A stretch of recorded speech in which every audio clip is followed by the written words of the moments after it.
Good morning, St. Lucers. It is good to be back with you for another day that the Lord has made and gifted to us. I pray that you are finding ways to see God each and every day during this time. You know, one of the things that has come up for me this week that has been on my mind is the idea of story. Now, we've been talking about that all of this Easter tide of how we are eyewitnesses to this moment in history. And eyewitnesses are storytellers. They're people who have seen something, have experienced something, and then want to share it for the good of others. And I have wondered, what is it going to mean that we are all eyewitnesses to this moment? And not just how are we engaging with one another now, but how are we going to tell this story in the future? How are we going to share this with people a year from now, 5 years from now, 10 years from now, and beyond? How are we going to pass this story on generation to generation? And what will that story be? Will it be a story, I hope, of hearing how we cared for the most vulnerable among us first, that we put our own wants and needs aside to recognize how we could benefit the most vulnerable in the simplest of ways? Is it going to be how we loved our neighbor, how we ensured that everyone had what they needed?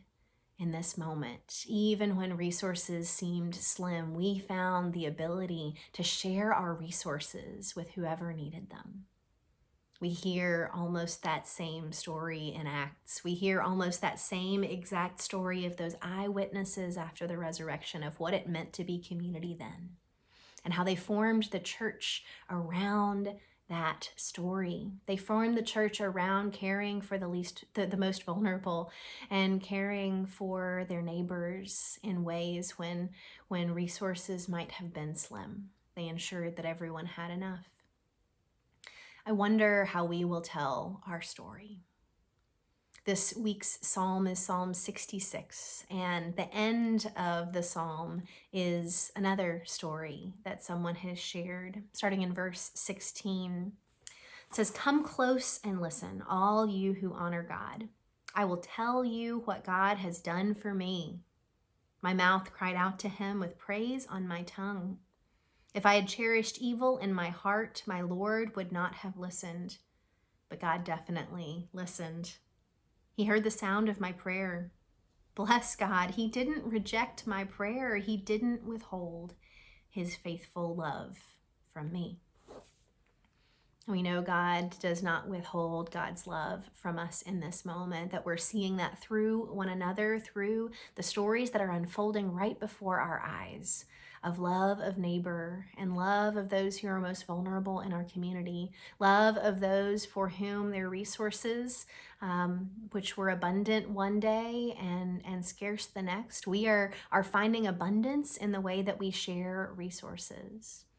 So I wonder, as eyewitnesses to this moment, where we are rediscovering what it means to be the church, going back to those essentials, figuring out how this is our Pentecost moment to form the church just like the early church formed, in a way that responds to our context, in a way that ensures that everyone around us has exactly what they need.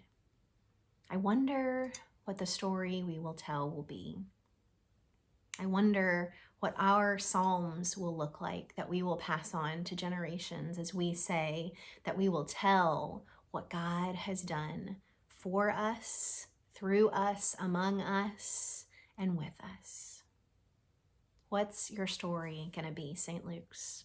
How are we going to find these moments to remember that we are eyewitnesses and we are called to something absolutely incredible in this moment? I am thankful that I get to walk alongside this journey with each and every one of you. And I pray that we will be telling these stories for many years to come. Amen.